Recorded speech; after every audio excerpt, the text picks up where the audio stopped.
Hey guys, it's Drew. Thank you for checking out the Sober Fix podcast, where we talk about addiction and living life sober, one day at a time. If you like what you hear, go ahead and follow us. And if you get some time, check out our Instagram page at the Sober Fix podcast, and also our YouTube and TikTok at the Sober Fix. Hope you enjoy the episode.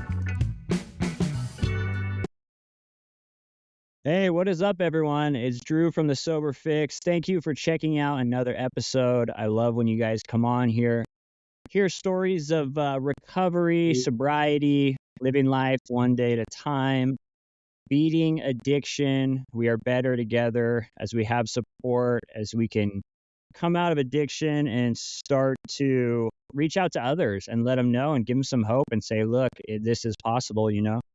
And today I'm super excited. We've got a guest on today, Chris. Chris, I met through TikTok, and his name on there is Sober Lifestyle with 2 exclamation marks.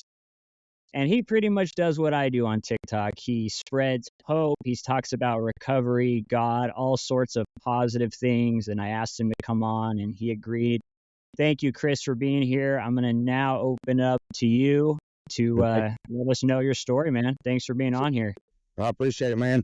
That's the whole purpose of my TikTok page, just try to reach out to others and let them know that there is hope. And, no matter how far gone we think we are, that we can beat it. We can beat the odds. And that's just, I started out I come from a long line of alcoholics, actually. It was, ever since I was probably 6, 7 years old, I can remember, everybody in my family always drank. It was at every social function we had. So I was just kind of born into it. Never really thought nothing about it, I tell everybody that I used to consume alcohol and then alcohol consumed me. It was slowly, in the beginning, but then once it took over and it was full force. And I fought it for 8 years. Thought there was, I didn't see the problem at the time, I guess, is more or less what I'm getting at. But I started drinking, I got arrested the first time at 16 years old for drinking, and I should have knew then that obviously me and alcohol didn't mix, but, I was young and dumb and thought I was living life and having fun with friends and all that. And, but the actual addiction part, it didn't really kick in till I was probably about 22, 23. I started drinking pretty regularly at 21, but it started out that I would drink, on the weekends. I'd go and I'd work during the week, whatever. I'd have some, have a few drinks on the weekend, whatever. And then the more I drank, obviously the higher my tolerance got. It took more to do it. Then I started realizing I had a lot of childhood, I guess, I had an abusive dad. He stepped out of my life when I was, I believe, 12. I've talked to him a couple times, in the last several years. Try to kind of stray away from him. I know it may sound bad, but I don't really want my kids associating with him. But when I started drinking, daily, I started out on the weekends, and like I said, it kind of consumed me, I guess. I started drinking every day. By the time I was 23, there wasn't a day that I wasn't drinking. It was, I lived for my next drink pretty much. I got a great wife and 2 amazing kids, but I was so consumed by it that all my focus went to that and all my money went to alcohol. But when I first started drinking on the daily, my wife was like, hey, look, you got like a family history of this. She's like, and you're not the nicest person ever when you're drunk. And I wasn't like physically abusive, but my mouth ran nonstop. I was always starting something with somebody, or, just yelling at somebody, screaming. I guess more or less I didn't know how to show my emotions, because as a kid, I was basically taught that men weren't supposed to have emotions. And then as I got older, society taught me that men weren't supposed to have emotions. So I used the alcohol to mask all that. And when I tell people, that I beat addiction, they're like, oh, you drank, man. That wasn't that bad. Like, I drink, and there are people that I guess can drink and they don't have a problem with it. But I was, like I said, I was consumed by alcohol. That was my whole life. At the worst part of it, I was drinking a case of beer and a pint of liquor every day, Monday through Thursday. Friday and Saturday, I couldn't tell you how much I drank, whatever. There was times I drank myself sober. but I would always wait until lunchtime. That was my thing. Well, 1 o'clock. I would always wait till 1 o'clock, and my wife, she would put her input in on it, like, hey, you don't have to drink today, whatever. And I'm like, well, I'm not an alcoholic. I don't have a problem. Alcoholics and drunks, they start drinking first thing in the morning and, whatever. But that was just an excuse I told myself every day. And if I kept myself on that, you don't drink till 1 o'clock, I felt like, in my head, I was telling myself I didn't have a problem. It started out, as what I thought was fun. And just the farther along it got, the worse it got. I don't remember the exact date, but October of 2020 was actually one of my worst days. I had went out, got drunk, came home. I'd no more than got home, and I walked in the door, and my kids were standing there and my wife, and I was like, I don't want to deal with this today, because, it wasn't nothing they done, obviously. I didn't want to deal with what I was doing, more or less. And I walked in the door, and my wife kind of met me at the door, and the kids were there, and I was like, kids need some candy. I'm going to run to the store real fast, and I'm going to get some candy, and, I'll be right back. My wife was like, no, you don't need to leave. You're already drunk. You need to just stay at home. I was like, well, I'm just going to run to the gas station. I won't be gone just a minute. I got in my truck that I had at the time, and I left my house. I got to the end of my road, and I was completely out of it. I didn't really have a clue what I was doing, where I was going, or why I was doing it. But I left, and I got down the road a little ways, and I was like, man, I don't want to be driving my truck around, because it wasn't the most dependable, and I didn't want something to happen to me, be on the side of the road and drunk, and get in trouble. So I went back home, turned around, drove straight back to the house. I walked in the house. My wife's like, what are you doing? Did you change your mind? I was like, no. I was like, I need your car.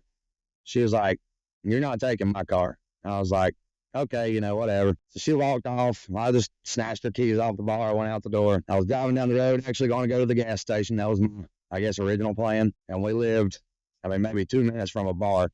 And I'm driving to the gas station, and I seen the bar, and I seen all the cars there, and I was like, nah, I'll pull in here for a few more. It's not going to hurt nothing. I'm already drunk. Pulled into this bar. I go inside, I sit down, I order a drink, and my wife texts me. She's like, hey, I know where you're at, because, basic technology. It's just Live 360, all this stuff. She knew what I was doing. And she's like, you better not be at the bar getting drunk or drinking more and blah, blah, blah. And I was like, I'm not. Well, she texts me. She's like, well, if you're not at the bar, then who's there in my car? And I'm like, what are you talking about? She's like, walk outside for a minute. So I walk outside. Her car's gone. I'm like, oh, God. First thought, I'm like, I've done left the keys in it. Somebody stole it. And I see my truck sitting in the parking lot. And I'm like, huh. So I text my wife back. I'm like, how'd my truck get here? She's like, you're not getting out in my car and wrecking and totaling it. She's like, that's our family vehicle. You want to be irresponsible, you be irresponsible. That's on you, whatever. So, we went on about arguing and whatnot, and ended up going back into the bar, and I texted her. I was like, and I started the whole typical thing that I always did. Oh, hey, I'm sorry. This is going to be it. This is going to be the end. She texted me. She said, you're right. She's like, this is going to be the end. And like this woman, she dealt with my addiction at that point for about 6 years. And so that was a familiar thing for me. She would tell me she's leaving, whatever. I never really thought nothing about it, because, it was just daily life for me. And she said, if you don't get home now, I'm leaving. I'm taking the kids. You're going to have to straighten up and get your act together, because this ain't the life that, your kids need, because I was drinking to avoid that life that I had, And so I got home. She met me at the door again. She was like, she already had her stuff packed up. She was ready to go. I was like, no, you ain't leaving. This is what it is, whatever. She's like, look, you either let me leave or I call the cops. She's like, and I have them come out here to basically put you to the side so that I can leave. And drunk, mouthy, I was like, call the cops. I don't care. It is what it is. She called the cops. They show up.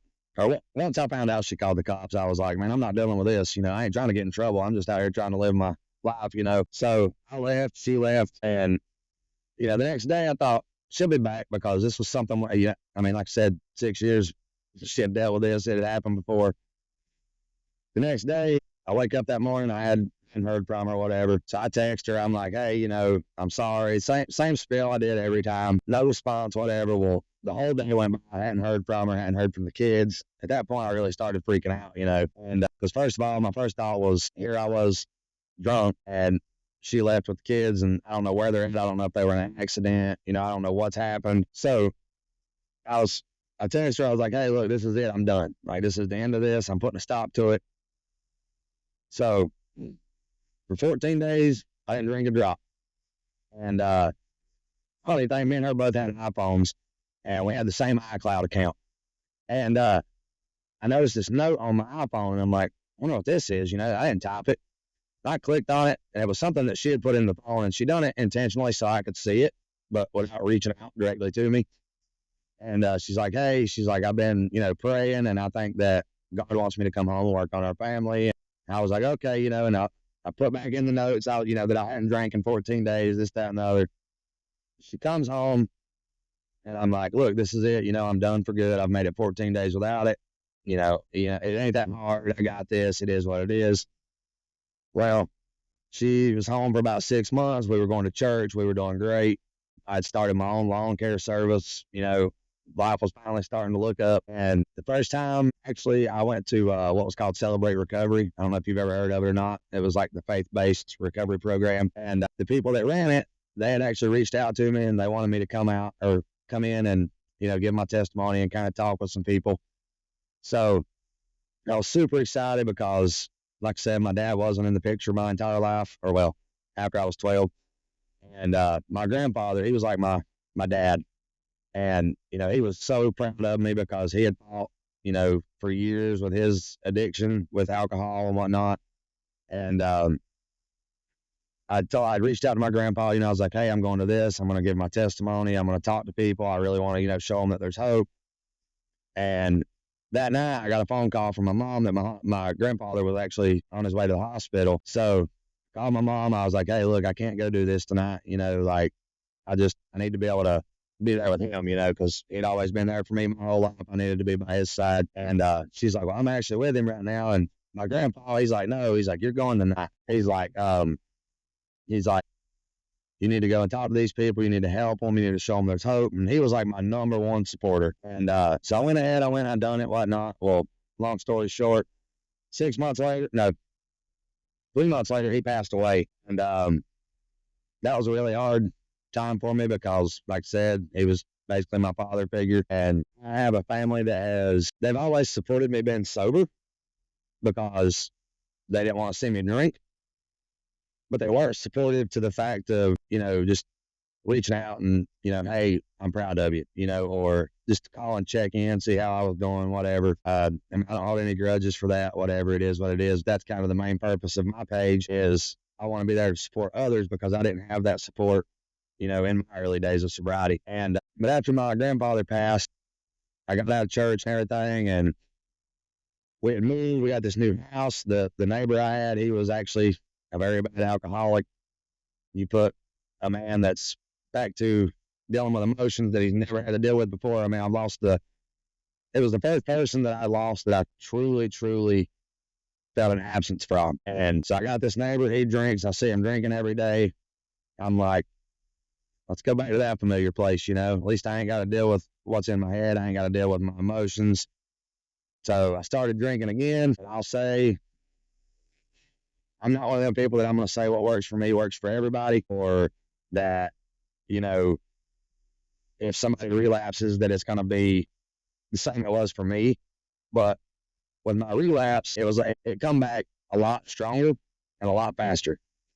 And so I started drinking again, and my wife, obviously she was not at all happy with that situation. She's like, hey, look, she's like, you've made it this far. We were doing great. You were so proud of where you've come from. And she's like, I told you, I won't deal with this anymore. Like, I've dealt with it for 6 years. It's the end of it, whatever. So I just pushed that out, because that little bit of a fix that I got, from 5 o'clock, 4 o'clock, whenever I would start drinking, I could start forgetting, my problems, forgetting my life, And of course, like I said, it took over, took back full effect. I went back to drinking all the time. Then it was October 7th. Yep, that was it. October the 7th of last year, The Sunday before that, we had went to church, and I went into the church and I started praying. I was like, look, like I give up. I don't know where to go from here. I just want this addiction gone, because at this point I'd already been fully back into it for about a year and a half. And I was like, started praying, and I got home. And when I got home that night, I got really, really sick. I mean, like fever, chills, body aches, all that. And I told my wife, I thought I had COVID, honestly. And told my wife, I was like, hey, look, I'm sick. I'm going to have to just kind of be laid up for a couple of days. So I started laying around, and it was like every day I kept getting worse and worse and worse. And finally I went to the hospital. I'm like, I don't know what's going on with me here. I don't know what's wrong, but something's wrong with my body. This don't feel right. I should be feeling better by now. The doctors ran test after test. They couldn't figure out anything that was wrong with me. But I told my wife, I think now that I think God made me sick to kind of bring my mind back off of the alcohol, because at that time, I didn't have it in me just to lay it down. I didn't realize that once you commit to it and you find, just a like-minded group of people that can support you and be encouraging to you. Like I said, I didn't have all that at the time. So I knew I couldn't have come off there by myself, just by laying it down. And so I was sick for 2 weeks, didn't have a drop of alcohol. I woke up on a Saturday morning, told my wife, I was like, man, I feel great today. I feel like a whole new person, And I went out that night. I actually went and borrowed money off my friends so I could go to the Mexican restaurant and get drunk. And I went out, got drunk that night. I came home, I laid down, I went to bed, I woke up, and I felt terrible again. And now that I look back on it, honestly, I think that was my body kind of withdrawing from, where I was so dependent on alcohol. But I got home, and that was all. The next morning was actually October 7th. And I woke up that morning, I told my wife, I was like, look, I'm done. Like, I know you've heard this time and time again. I know you probably don't stand behind what I'm saying, because in addiction, we lie. We'll do whatever we got to do to make ourselves feel good so we can continue to get our fix. I mean, that's just all there is to it. And I said, I know you probably don't believe this, but this time I'm set. This is what I'm going to do. I'm going to make sure I win. And from that day forward, I haven't had a drop of alcohol. I'm not going to say in the earlier days that I didn't think about it pretty regularly. I mean, those days where I'd have a bad day or whatever, I'd want to drink. And once you're not using that substance to mask your emotions and you start having to learn how to deal with your emotions again, that's kind of honestly, it can be a dangerous place. In your own head, and you don't have anybody to talk to, no one to encourage you, because like I said, and my wife and my kids, they were behind me 100%. But as far as others, I really had nobody to reach out to me, just to check on me, tell me they were proud of me. I know it sounds, honestly, to people that have never fought addiction, for me to say how much I'm proud of you can mean to somebody. They probably don't understand that, but that can actually carry somebody through their worst day, just to hear somebody tell them, hey, look, I'm proud of you. You've got this. Keep going. That little bit of encouragement can carry somebody a long ways when they're only committed to beating this addiction. And so now here I sit today, actually 350 days without alcohol, 15 more days, I'll be at a year. And me and my wife, we've got back in church and everything, and I felt like God has led me to start that TikTok page, because I felt like he's told me, hey, look, you're beating this, you've made it this far, but there's other people that are having the same issues you're having, they don't have that hope. They don't have that support system, so that's the reasoning behind why I have the page I have. And I can just sit here today and say finally that I feel like I've I'm not going to get confident, and say I don't need to keep myself on the track I'm on and keep myself occupied. And because honestly, I wouldn't want to go sit down at a bar right now, because I have a past of, alcohol addiction, and I'm not going to put myself in that situation where I have to worry about it, but I feel like the more we band together and the more we can reach out and help others, that we can help them see that there is hope. And that's why I recover out loud. And, I'm not ashamed of my past.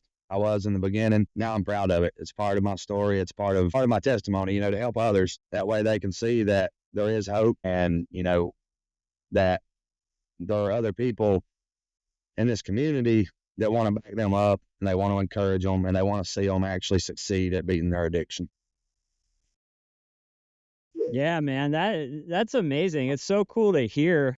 So much I could relate to as well. Like especially when you mentioned like when you went back to it, because there was many times where I would put the drink down, like you Yeah. talked about, for a little bit, and I'd start to feel better. Yeah. I would just feel better. Life would start to improve, and then I would go through something emotional. And like you mentioned, your grandfather passing. And I'm sorry to hear that, man. It's like something happens normally in life that's Yeah. very emotional, and it's like, I know for me, it was always like, I know if I reach for a drink, it's going to be bad. No, like, I know I'm opening up the storm's coming, you know, Yeah. but sometimes it's just so hard to, and I loved how you talked about like, just when the emotions start to flow in, because Yeah. like for years, I was so used to always reaching for a drink to just mask my emotions. Yeah. I was gonna ask you, are you still part of Celebrate Recovery? How is that working out for you now? I am not. I'm one of those people that I'm not gonna say Celebrate Recovery didn't help me, because it absolutely did in the first time, and it's great to have that support system. But as far as, they weren't your typical AA, but at the same time they still followed steps and this, that, and the other. And this is just me. Like I said, I don't believe that the exact way that worked for me is going to work for you or anybody else. But for me, it's because I'm kind of crazy, I guess, because I'm trying to, I'm out here, trying to help people beat addiction. But for me, it was like, I never wanted to do what other people told me I needed to do. And I think that's what it did kind of mess with me a little bit. Like, as far as, they would tell me like, hey, you got to do this to stay sober. You got to do this, you got to do that, And like I said, the support and the encouragement was fantastic. But as far as you got to do this, you got to do this, you got to do this, I don't believe that for me necessarily. Other people, it may work great for, but I found my own ways to cope. I found my own ways to clear my head. Like, my thing is, the emotions get crazy, I read my Bible, I pray. I believe that there's a higher power that helped me beat my addiction. But it's like, I'm not telling anybody or discouraging them not to go to Celebrate Recovery or not to go to AA or NA or, whatever they need and whatever helps them take that first initial step, but just not a part of it anymore. Actually, though, my wife and I, we were just talking the other day, and since I'm coming up on a year, I would like to actually attend a Celebrate Recovery, for one, just to kind of, sit in and kind of keep myself in line. Like, hey, you're no better at a year than this guy that's at a day. That guy that's starting today, you were that guy at one time. Don't get too comfortable, don't get too cocky, because it can slip back in, and it's very easily done once you get on that track of thinking you have this and you've got it mastered, but also I would like to go to one just to kind of be able to talk to some other guys that are there, and let them know, like, hey, here's my number. You need to call me. I'm not going to take you anywhere. Like, if you need something, we'll go sit down, we'll have a cup of coffee, we'll go have lunch, whatever. I'm not going to go sit with you at the bar. If you're in the bar and you call me and you need me, I'm going to come drag you out of the bar. I'm going to go sit in the bar with you. But I'll be there, in any way absolutely possible for these guys. I told my wife, I feel like that's a great way for me to kind of stay in contact with other people also that are on their sobriety journey, just so that they know, that they do have complete strangers that are willing to help them. Because like I said, I call this a community. That's how I feel about it. I've not met one person that's got 20 years sober that thinks they're better than I am. I feel like we're all beating the odds and we're all in this together. So that's kind of the reason I want to go back to one now. But back to your question, now that I've rambled on for a minute, I'm not currently a part of it now. Yeah, and I love that too, because I think like we all kind of we figure out what our path is, and it's not one recovery program that's for everyone, and I was going to ask you too, your relationship with God, was that something that you've had since you were young? Was that something that came from addiction, sobriety? How did that play out? I was raised around church, and we went to church here and there. My dad, I know this is probably going to sound crazy, and a lot of people I feel have kind of a, biased opinion on Christians. My dad was not a good man, and he was a deacon of the church. And that's not a good look, and that's why a lot of times Christians get that, because he would go to church from 11 to 12, and he was a saint. We'd come out of church, he would cuss, the waitress. He would go home and beat my mom. He would, beat me and my sister. Like, that's what gives Christians that bad look. So I always knew about God, but I never really had a relationship with him until, the first time I started on my sobriety journey. Like I said, I got close with him, and then I stepped away from church, and it really, it had a negative impact on me and my sobriety. But this time, I really grew a lot closer to God. Like, my personal opinion, I believe God's healed me, and I believe that I owe him all the glory for the fact that I'm where I'm at today.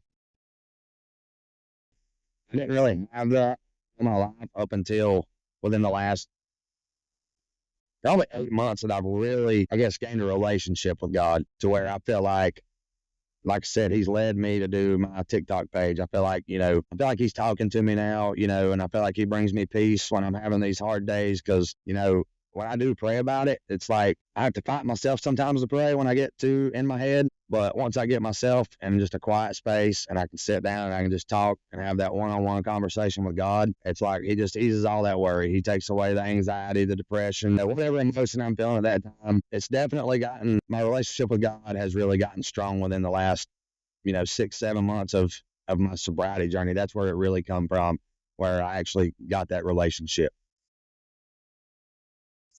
Yeah, that's cool, man. And like, how does it feel being at almost a year? Because that is a big deal, I'm so stoked over it. I told my wife, I was like, on my TikTok page, I've been posting like, hey, I'm, 340 days, 341 days, all that.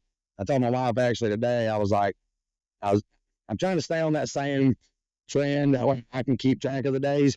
But I told her, I was like, I almost want to start a countdown now, like 15 days, 14 days, because I'm excited to finally see that year. It's just, to me, it's a major accomplishment. Me and my wife were actually talking about this today as well. I'm 32 years old. Addiction had a major hold on, 90% of my adult life. And in my 32 years, I've really not accomplished a lot. Like, I'm not proud of it, but I'm not ashamed of it, because I know why I didn't accomplish things that I could have. But that's what me and her were talking about today is, I said, like, my family, like I said, they supported me being sober, but they've not been supportive on the journey, I guess, if that makes sense. They really only bring it up if they see my posts on TikTok or they see my post on Facebook or, if they're talking about it. And it's been a thing where if I get down, I get kind of isolated. Everybody wants to throw that at me like, hey, are you back to drinking? Are you back to drinking? And for me, in 32 years of life, this is the only thing I've accomplished that's really worth me sharing with people. And I'm so proud of it that I can't even put it into words. And that's why I'm like so excited for this 1 year mark, because I know there's still days to come after that. And that like I said earlier, I don't want to get overly confident because I feel like that it can creep back in at any time. But to see that I've made it a year and that I can beat this addiction, that's just a major thing for me. Yeah, man, it is. And it's a big deal. And I can totally relate. It's like, for a lot of us, we're fighting a war against alcohol every day, like Yeah. it's hard to accomplish anything else. I think people that, certain people that haven't been through addiction, it's like, I think that's just something you understand when Yeah. you've been through it, when you've been dealing with alcohol. It's like, so much energy, time and thinking, mental energy just goes into like drinking that Yeah. like it's hard to accomplish anything else.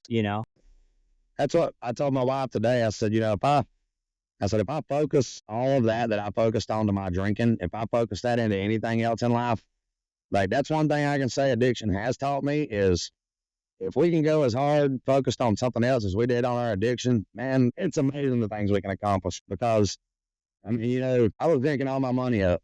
I was losing cars. I was having cars repossessed. I had family paying my bills. I'm not proud, like I said, not proud of it, but not ashamed. It's a part of my story.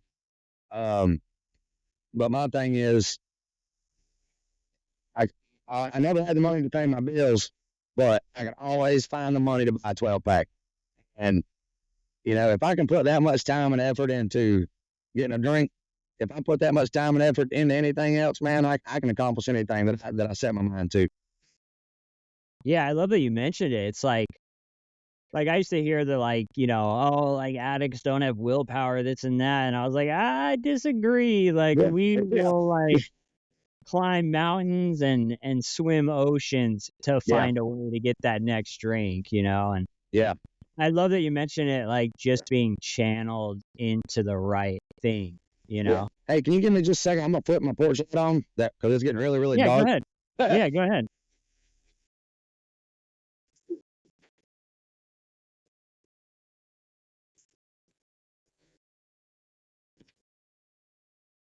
I'm actually going to reposition myself here.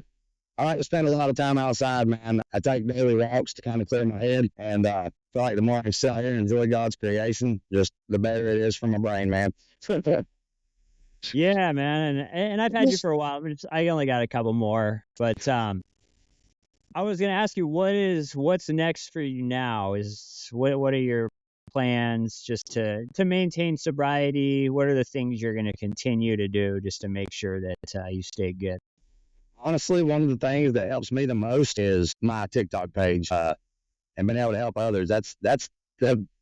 Honestly, that's helped me. I started the page about a year ago, I guess, but didn't actually start posting and anything like that up until, I don't know, maybe 3-4 weeks ago. But actually doing that it's really been good for my mind, because every time that someone reaches out and I just get to talk to them, I get to hear their story, it kind of always, it keeps me humble, I guess. Keeps me where I'm like, hey, you know, this could be you again. You know, keep yourself occupied, keep yourself away from the group of people you used to run with. Keep yourself out of every situation where you get too confident that you think you can handle it, when there's always that possibility that you can't. And helping others, man, like even in my worst days of being an alcoholic, I've always had a kind heart, and I've always just wanted to be there for other people. So what I do with my TikTok page, it really helps me on my journey as much as I'm helping other people. Yeah, and it's crazy. It's like with technology nowadays, you know, there's so many ways for us to get connected. Like, you don't even have to leave your house sometimes to be able to talk to addicts, alcoholics, people dealing with mental health stuff. Like, that's so cool. It's so cool to hear. And so you do have people that message you, and you get to talk to them about their recovery and learning. Yeah, I had someone just a few days ago. I figured this guy was going to run me off his TikTok, because anytime I see, the post your recovery date, I can't tell you how many times TikTok shut me down, because I personally go on there and I comment on every single recovery date and tell every single person how proud I am of them. The one I was doing the other day, I had 687 comments on it. I literally commented on every single one. I got comments back from most of the people, but there was one person that really stood out to me. Just the response that they had when I told them I was proud of them. And I was trying to comment back to them, and TikTok shut me down again. It said I was commenting too fast and I needed to take a break. I reached out to this person through message, because I was like, hey, look, I want to tell you this, but TikTok won't let me comment. The person was, they were struggling very bad. I'm glad I reached out, because I was able to kind of give them enough encouragement, just to make it through one more day. And that's the biggest thing in addiction, is it's one day at a time, man. I mean, I don't care if, for 20 years sober, every day, there's always that one obstacle that could always flip that switch in us, man. And, I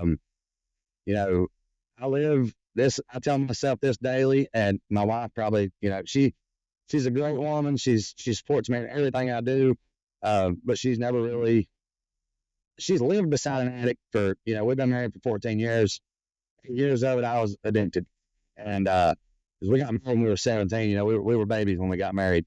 But, the 14 years we've been together, over half of it, she was living with an addict. She's never fought the fight herself, but she's lived in the same house with it. She's seen what it does to you mentally. She's seen what it does to you physically. She just, like, the way she supports me is amazing. But she probably looks at me like I'm a nutcase sometimes, because I really don't know if I say it out loud or not, because I tell myself this so many times. But I'm having a bad day, I just tell myself, one more day or day one. And sometimes that may sound crazy to some people, but that carries me through a lot because, can I make it one more day? Do I want to make it one more day, or do I want to start all the way back over again? And, just that little quote, I read it on some sober motivation page or something, but it carries me through some of my worst days, man. Yeah, that is amazing. And I kind of do the similar thing, not the same exact quote, but I kind of just try and remember, like if I'm having a bad day and I'm just stressed out with whatever life is throwing my way, and the drink is starting to sound like a good idea, kind of similar to what you were talking about, I try and just remember how bad it was out there, Yeah. Yeah. Remember like what it felt like when everyone is trying to get you to stop and you just can't, Yeah. I feel like sometimes my worst sober day is still better than my best drunk day. I mean, I would drink to mask emotions or whatever, but I would always wake up with more regrets than what I had the day before. I mean, whether it be something I said, something I done, just whatever. It was just, I don't feel like that outweighed how I feel today. And then, I put myself, like you were saying, back to like the withdrawals, man. I wouldn't want to go through that again for anything. I mean, anybody that's in their early sobriety journey, it's hard. Withdrawals are rough. They will definitely bring out the best in you at the end. I mean, you may not feel like it at the time, and honestly, that's what makes or breaks a lot of people is whether they can get through that or not. Because I'm sure you probably know when your body's detoxing, your body's doing some crazy things that you've never experienced before. And, that one drink or, whatever substance you had that you think is going to cure that, it's only going to help it for a little bit, but it's not going to cure it. Is what I'm trying to say. Fight through the withdrawals, fight through the detox. Once your body is starting to get healed, it's not worth it to go back at all. Yeah, man, I totally agree. It's like if you've gotten through it, just stay away from it if you can. If you're someone who's starting to go through it and you really need medical detox, get it. If not, if you're not in a position to do that, you got this. Take it a day at a time. Make sure you reach out to other people, Yeah. Chris, I appreciate it, man. And so people can find you at Sober Lifestyle, 2 exclamation marks, right? Yeah, sir. TikTok? Okay. Yeah. Anything else you want to say before we close this out? Just to anybody that's considering sobriety, do it. You've got it. And I'm here 100%. I know Drew's got anybody that needs somebody to reach out to or talk to. Don't ever be afraid to reach out to somebody. Like I said, we're a community, and any way we can support you, we will. Yes, I love that. And I'll just second that. You guys, someone out there needs someone to talk to. TikTok, Sober Lifestyle, 2 exclamation marks, me, the Sober Fix Podcast. One of us. There's tons of people out there. Don't be afraid to reach out to someone when you need help. That's how we get through it. Thank you, Chris. I appreciate it for you coming on, man. So cool Yes, to sir. hear. I appreciate you having me, man. I love getting to talk and, just let people know where I come from and where I'm at and let them know, keep spreading hope to know that they can do it too. Yeah, congratulations. I'm looking forward to seeing your post of a year. Yep. It's 15 more days, man, and I'll be there. I've told my wife, I was like, oh, you know what I'm going to do? I'm liable to be in the yard dancing, acting crazy. You never know what you might see from me, but I'm proud of this, man. They're going to see you celebrating so much, they're going to think you're drinking again. Yep. Yeah. All right, brother. Thank you, man. Yes, sir, buddy. You have a good night. You too. All right, you made it through another episode. Thanks again, and if you'd like to collaborate or come on the show, please email me at thesoberfixpodcast@gmail.com. Have a great day.